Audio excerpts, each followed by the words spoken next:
अपक्ष नको आहे, आपल्याला कुठला तरी पक्ष पाहिजे. बरं ते म्हणे मग काँग्रेस, म्हटलं काँग्रेसच्या नादी लागू नका. आणि देवामध्ये समोर सांगतो साक्षीने, मी त्यांना बसवायला सांगितलं, बसवा तुम्ही शिवसेनेत जा. आणि तिथे निर्णय ठरला, बसवा साक्षीला तिथं निर्णय आमचा तिघांमध्ये ठरला. मला भई महाराजांनी सांगितलं तुम्ही बॉन्ड पेपर लिहून घेऊन या, स्टॅम्प पेपर, आणि मी लिहून देतो की भाऊसाहेब तिथे निवडून येतील. खासदार श्री भाऊसाहेब वागचौरे यांचा कोतुळ येथे मुळा विभागातील नागरिकांच्या वतीने आज भव्य मोठा सत्कार संपन्न झाला. खासदार भाऊसाहेब वागचौरे यांना शिर्डी लोकसभा मतदारसंघात सर्वात जास्त मताधिक्य हे अकोले तालुक्याने दिले आहे. त्यात मुळा विभागानेही सिंहाचा वाटा उचलला आहे. सत्कार सोहळ्याचे अध्यक्षस्थान खासदारांचे मित्र श्री बाळासाहेब देशमुख यांनी भूषविले, तर लिज्जत पापडचे कार्यकारी संचालक माननीय श्री सुरेश रावजी कोते या सोहळ्यास आवर्जून उपस्थित होते. भाऊसाहेब वागचौरे यांना मी शिवसेनेत जायला सांगितले होते असे सुरेशराव कोते यांनी सत्कार सोहळ्यात सांगितले. शिवसेनेचे निष्ठावंत कार्यकर्ते श्री विनोद देशमुख आणि श्री संदीप डोंगरे, श्री बंटी बेळे यांनी आलेल्या सर्व पाहुण्यांचे स्वागत केले. यावेळी खासदार भाऊसाहेब वागचौरे यांची गावातून मिरवणूक काढण्यात आली. या सत्कार सोहळ्यास मधुकरराव तळपाडे, मच्छिंद्र शेठ धुमाळ, महेशराव नवले, प्रमोद मंडलेक, नितीन नायकवाडी, प्रदीप हासे, डॉक्टर संदीप कडलक आदी पदाधिकारी, कार्यकर्ते तसेच ग्रामस्थ मोठ्या संख्येने उपस्थित होते. पत्रकार सुनील आरोटे, लोकमान्य वार्ता, कोतुळ. गावकरी आणि पंचकुली बंधूंनो, मित्र फार वेळ घेणार नाही, पण सगळ्यात पहिल्यांदा मी आपल्या सर्वांचं हार्दिक स्वागत करतो, आभार मानतो. ते यासाठी की आपण जेव्हा लोकसभा जाहीर झाली तत्पूर्वीच आपल्या वागचौरे साहेबांनी पुन्हा आपल्या पक्षात प्रवेश केला होता आणि त्याचं तिकीट जवळजवळ कन्फर्म झालं होतं. आणि अशा वेळेस जेव्हा त्यांचं तिकीट फिक्स झालं, जाहीर झालं, तेव्हाच संपूर्ण मतदारसंघात आणि विशेषतः आपल्या अकोले तालुक्यामध्ये एक लाट निर्माण झाली की या प्रामाणिक माणसाला आपल्याला निवडून द्यायचं आहे. आणि म्हणून अकोले तालुका सत्काराला, आभाराला 100% पात्र आहे. मित्र, मला सांगावं असं वाटतं, या व्यक्तिमत्वाविषयी आपण बरेच लोक भरभरून बोललात. खरं म्हणजे शासकीय नोकरी करत असताना क्लास 1 सुपर क्लास 2च्या नोकऱ्या केल्या, शिर्डी संस्थाचे CEO होते. एक सांगावं असं वाटतं, कुणीतरी उल्लेख केला, मच्छिंद्र धुमाळ यांनी उल्लेख केला, कंबळेजी यांनी उल्लेख केला, यांच्याकडे साखर कारखाना नाही, कुठल्या संस्था नाहीत, राजकारणाचं कुठलंही खरं म्हणजे बॅकग्राऊंड नाही. अशा प्रकारचा प्रामाणिक माणूस, एक सरकारी अधिकारी, सरळ माणूस आपल्याला 10 वर्षापूर्वी लाभले होते, आता पुन्हा दुसऱ्यांदा आपल्याला खासदार म्हणून लाभलेत. हे खरं म्हणजे आपलं भाग्य आहे. कारण यांच्या सहवासात मी जवळजवळ कित्येक वर्ष आहे. या माणसाला जवळून बघण्याचा, जवळून अभ्यास करण्याचा, व्यक्तिमत्व जाणून घेण्याचा लाभ झाला. खरं म्हणजे खूप प्रामाणिक माणूस आहे, सरळ माणूस आहे, कुठले छक्केपंजे नाहीत, कुठल्या गुंड्या नाहीत. राजकारणामध्ये जे काही घडतं तशा प्रकारचं कुठलंही व्यक्तिमत्व, कुठलाही अंश त्यांच्यामध्ये नाही. आणि म्हणून मित्रांनो, आपण अकोले तालुक्याने त्यांच्यावर भरभरून प्रेम केलं आणि आपण सगळ्यात जास्त लीड आपल्या अकोले तालुक्याने दिलं. त्याबद्दल मी पुन्हा पुन्हा आपला आभार मानतो. खूप असतात ते एकदा विजय झाल्यानंतर फारसे लोकांना लयात पडून घेत नाहीत, पण हा असा माणूस आहे का जो विजयानंतर सुद्धा विजयाचा उन्मान करणारा मधला नाही. हे मी माझ्या निवडणुकीच्या भाषणामध्ये अगदी जबाबदारीने सांगितलेलं आहे. यमशेठ जसं म्हटले की आता मागच्या खासदारावर बोलण्याचं काही कारण नाही. मला त्या सूचना पुन्हा पुन्हा करायच्या आहेत की आता गेले ते गेले, आपला भविष्यकाळ उज्ज्वल आहे. मागचा अनेक वर्षाचा बॅकलॉग आपल्या सगळ्यांना भरून काढायचा आहे. आपण सगळे विकासाच्या राजकारणावर आणि विकासाच्या नीतिमूल्यांवर विश्वास ठेवून काम करणारे माणसं आहोत. आणि म्हणून परमेश्वराने आपल्याला जे काही भरपूर दान, अगस्ती महाराज असतील, कोटवेश्वर असतील, या सगळ्यांच्या आशीर्वादानं साहेबांच्या पत्रामध्ये आपण सर्वांनी मताचं दान टाकलेलं आहे. या जिल्ह्यामध्ये अनेक साखर सम्राट आहेत, अनेक शिक्षण सम्राट आहेत. आपले साहेब शिक्षण सम्राट, साखर सम्राट नाही. तुमच्या आमच्या सरकार माणूस आहे ज्याच्या घरामध्ये नोकर चाकर नाही, सत्ता संपत्तीचं वारं नाही. तुम्ही आम्ही त्यांचे कार्यकर्ते आहोत, तुम्ही आम्ही त्यांचे पी आहोत, तुम्ही आम्ही त्यांचे मार्गदर्शक आहोत, तुम्ही आम्ही त्यांचे चालक आहोत. आणि तुम्ही आम्ही त्यांचे मालक आहोत. म्हणून हा माणूस या जिल्ह्याच्या राजकारणाचा सगळ्यात वेगळा अपवाद आहे आणि अपवाद तुमच्या आशीर्वादानं देशाच्या संसदेमध्ये जाण्याचा मान त्यांना मिळाला हे आपल्या सर्वांच्या दृष्टीने अभिमानाची बाब आहे. काही उत्तुंगाचे एक सुपुत्र आदरणीय बाळासाहेब देशमुख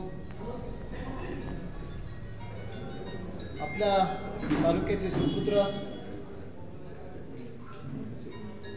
आणि आत्ताच नवनिर्वाचित झालेले खासदार आदरणीय भाऊसाहेब वागचौरे साहेब, मी सगळ्यांचे नाव घेतले, सर्व सन्माननीय व्यासपीठ, पुतूर ग्रामस्थ, पुतूर परिसरातील सर्व मान्यवर,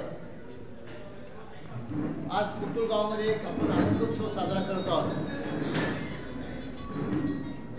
भाऊसाहेब खऱ्या अर्थाने विकास पुरुष आहेत, हे आपल्या सर्वांना माहिती आहे.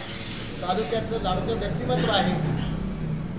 त्यांच्याबद्दल, त्यांच्या कामाबद्दल, त्यांच्याकडनं अपेक्षाबद्दल आपण सर्वजण बोललेले, मी त्याच्यावर बोलणार नाही. भाऊसाहेबांचे माझे फार जुने संबंध आहेत.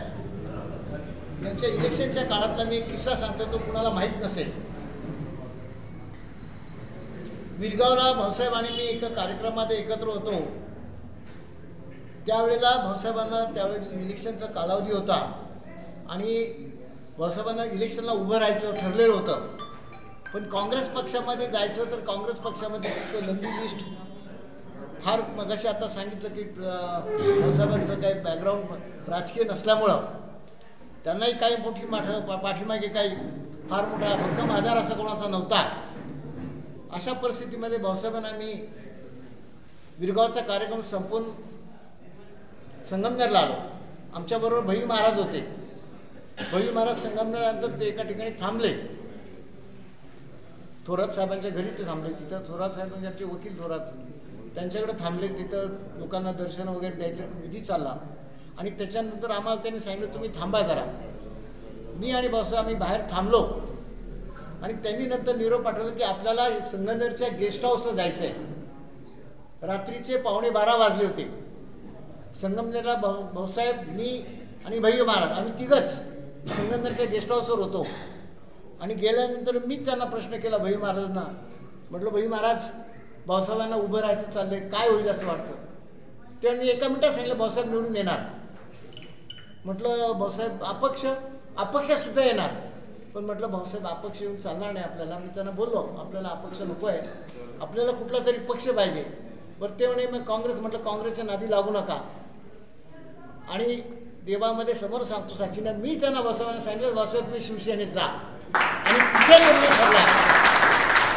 भाऊसाहेब तिथं साक्षीला आहेत. तिथं निर्णय आमचा तिघांमध्ये ठरला. मला भैयू महाराजांनी सांगितलं तुम्ही बॉन्ड पेपर लिहून घेऊन या, स्टॅम्प पेपर, आणि मी लिहून देतो की भाऊसाहेब तिथं निवडून येतील. आणि त्याप्रमाणे भाऊसाहेब निवडून आले. पण दुसऱ्यांदा जेव्हा भाऊसाहेब उभे राहिले तेव्हा मी त्यांना आग्रह करतो आपण परत भैयू महाराजांकडे जाऊ. भाऊसाहेबांना त्यांच्या व्यापातून जमलं नाही आणि मलाही थोडंसं माझ्या व्यापातून जमलं नाही. आणि काय माहीत नाही परमेश्वराचे काय योग असतील, पण त्यावेळेस भाऊसाहेबांना पराभव स्वीकारावा लागला. परंतु याच्यात दुसरी गोष्ट महत्त्वाची भाऊसाहेबांची आहे की पराभव स्वीकारल्यानंतरही सुद्धा सातत्याने मतदारसंघाशी संपर्क ठेवणारा हा एकमेव माणूस आपला खासदार म्हणून आपल्याला मिळालेला आहे. म्हणजे पराभव सत्तेवर नाही तरी सगळ्यांशी संपर्क, सर्व लोकांमध्ये जाऊन भेटणं, बोलणं, समस्या समजून घेणं आणि त्याला मनापासून मदत करणं. आणि हे सगळी मदत करत असताना अतिशय नम्रता, भाऊसाहेबांच्याकडनं नम्रता ही घेण्यासारखी आहे. आणि विद्वत्ता, ज्याला खऱ्या अर्थाने विद्वत्ता असेल तोच नम्र असतो. अशा प्रकारचे व्यक्तिमत्व मी नेहमी सांगत असतो की ज्या झाडाला पानं, फळं, फुलं असतात ते झाड त्याच्या ओझ्याने वाकलेलं असतं. आणि अशी झाडं आहेत अशोकाची, त्याला काहीच येत नाही, त्याला फुलं नाही, त्याला फळं नाही, काही नाही, उगाच काही शोपीस. तर भाऊसाहेब खऱ्या अर्थाने हे वाकलेलं झाड आहे. आणि आज परमेश्वराने जेव्हा त्यांनी लोकांची सेवा केली ती ह्या सर्व साईबाबांनी, सर्व परमेश्वरांनी बघितली. आणि पुन्हा परत सर्वांच्या मदतीने, वास्तविक हे इलेक्शन हे पक्षाचं राहिलंच नव्हतं भाऊसाहेब, हे इलेक्शन लोकांनी हातात घेतलं होतं. पुढाऱ्यांचं कोणी ऐकत नव्हतं, नेत्यांचं कोणी ऐकत नव्हतं, लोकांनी हातात घेतलं होतं. आणि म्हणून लोकांनी तुम्हाला भरभरून प्रतिसाद दिला. आणि मला एकदा मागच्या वेळेस इलेक्शनच्या वेळेस तुम्ही मला बोलून दाखवलं होतं की साहेब मला आपल्या तालुक्याने मतदान लीड दिलं नाही, पाहिजे त्या प्रमाणात लीड दिलं नाही, परंतु भाऊसाहेब आता तुम्हाला सगळ्यात जास्त लीड दिलं आणि खऱ्या अर्थाने निवडून येण्याचं काम आपल्या तालुक्याने केलं. हे साईबाबांची कृपा आहे, सर्व परमेश्वराची आपल्यावर कृपा आहे. आपलं कर्तृत्व असंच राहू, समाजासाठी यापेक्षा आपण जास्त चांगलं काम करावं आणि आपल्या भागाचा विकास करावा, अशा प्रकारची मी मारुतीरायाचरणी प्रार्थना करतो. आपल्याला मनापासून शुभेच्छा देतो. थांबतो. जय हिंद, जय भारत. खूप असतात ते एकदा विजयी झाल्यानंतर फारसे लोकांना गळ्यात पडून घेत नाहीत, पण हा असा माणूस आहे का जो विजयानंतर सुद्धा विजयाचा उन्मान करणाऱ्यांमधला नाही. हे मी माझ्या निवडणुकीच्या भाषणामध्ये अगदी जबाबदारीने सांगितलेलं आहे. यमशेठ जसं म्हटले की आता मागच्या खासदारावर बोलण्याचं काही कारण नाही. मला त्या सूचना कोणाकोणा करायच्या आहेत की आता गेले ते गेले, आपला भविष्यकाळ उज्ज्वल आहे. मागचा अनेक वर्षाचा बॅकलॉग आपल्या सगळ्यांना भरून काढायचा आहे. आपण सगळे विकासाच्या राजकारणावर आणि विकासाच्या नीतिमूल्यांवर विश्वास ठेवून काम करणारे माणसं आहोत. आणि म्हणून परमेश्वराने आपल्याला जे काही भरपूर दान, अगस्ती महाराज असतील, कोटोळेश्वर असतील, या सगळ्यांच्या आशीर्वादानं साहेबांच्या पत्रामध्ये आपण सर्वांनी महत्त्वाचं दान टाकलेलं आहे. या जिल्ह्यामध्ये अनेक साखर सम्राट आहेत, अनेक शिक्षण सम्राट आहेत. आपले साहेब शिक्षण सम्राट, साखर सम्राट नाही. तुमच्या आमच्या सरकार माणूस आहे ज्याच्या घरामध्ये नोकर चाकर नाही, सत्ता संपत्तीचं वाढ नाही. तुम्ही आम्ही त्यांचे कार्यकर्ते आहोत, तुम्ही आम्ही त्यांचे पी आहोत, तुम्ही आम्ही त्यांचे मार्गदर्शक आहोत, तुम्ही आम्ही त्यांचे चालक आहोत आणि तुम्ही आम्ही त्यांचे मालक आहोत. म्हणून हा माणूस या जिल्ह्याच्या राजकारणाचा सगळ्यात वेगळा अपवाद आहे आणि अपवाद तुमच्या आशीर्वादानं देशाच्या संसदेमध्ये जाण्याचा मान त्यांना मिळाला, हे आपल्या सर्वांच्या दृष्टीने अभिमानाची बाब आहे. काही आमचे जुने मित्र बाळासाहेब देशमुख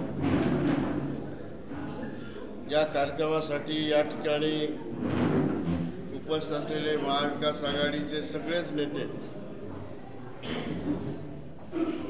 आणि खास कार्यक्रमासाठी दुपारपासून वाट पाहत असलेले या सातेवाडी गटातील, या कुटुंबा पट्ट्यातील सर्वच कार्यकर्ते काही थांबले आणि बरेच गेले. बाळासाहेब मला म्हणाले की तुम्ही फार उशीर केला, त्यामुळं बरेच लोक निघून गेले आणि या ठिकाणी थांबले सगळेच नेते. उशीर झाला तरी आपण सर्व थांबलात. खरं म्हणजे इथल्या सर्व तरुण मित्रांनी, इथल्या सर्व शिवसेना पदाधिकाऱ्यांनी, सर्व महाविकास आघाडीच्या कार्यकर्त्यांनी माझा हा अत्यंत प्रेमानं, अत्यंत हृदयपूर्वक ठेवलेला हा सत्कार, निश्चितपणानं या सत्कारामुळे आम्ही सगळेच निश्चितपणानं आनंदित झालोच आहोत, पण भारावून पण गेलेलो आहोत. खरं म्हणजे या तुमच्या प्रचंड प्रेमामुळेच, तुमच्या या प्रचंड असलेल्या आशीर्वादामुळेच या लोकसभेच्या 2024च्या निवडणुकीमध्ये माझा विजय झाला. तो केवळ तुमच्यामुळे झाला, तुमच्या आपल्या त्या तालुक्यामुळे झाला. हे मी माझ्या आयुष्यामध्ये कधीच विसरणार नाही आणि माझ्याकडनं कधीच विसरलं जाणार नाही. आणि म्हणून मी सत्कारासाठी खरं आलो नाही, पण या निमित्तानं तुमच्या सगळ्यांचे आभार मानण्यासाठी खरं मी या ठिकाणी आलेलो आहे. आणि म्हणून आपण सर्वांनी या सर्वोच्च देशाच्या लोकसभेच्या संसदेमध्ये जाण्यासाठी, मला पाठवण्यासाठी जी काही मेहनत घेतली, ज्या काही कार्यकर्त्यांनी ज्ञात अज्ञात त्रास घेतला, त्या सर्वांचे अत्यंत मनापासून आभार मानतो. माझा झालेला विजय मी आपल्या सर्वांच्या चरणी अर्पण करतो. खरं म्हणजे मला आनंद, एकच उदाहरण सांगेल की निवडणुकीच्या दिवशी मतदारांना बूथपासून मतदान केंद्रापर्यंत बाळासाहेब देशमुख घेऊन जात होते आणि ते सकाळपासून संध्याकाळपर्यंत फेऱ्या मारत होते. मला हे अनेकांनी सांगितलं की अशी अनेक माणसं आहेत की ज्यांनी या निवडणुकीमध्ये माझ्यासाठी मला माहिती व्हावं म्हणून नाही, पण माझ्या प्रेमासाठी कळत न कळत अनेकांनी अशा वेगवेगळ्या पद्धतीनं खूप स्वतःहून मदत केलेली अशी अनेक उदाहरणं आहेत. मला माहीत झाली आहे. तुम्हें क्या हो गया है सुनील, प्लीज फोन रिसीव करो. सुनील सुनील सुनील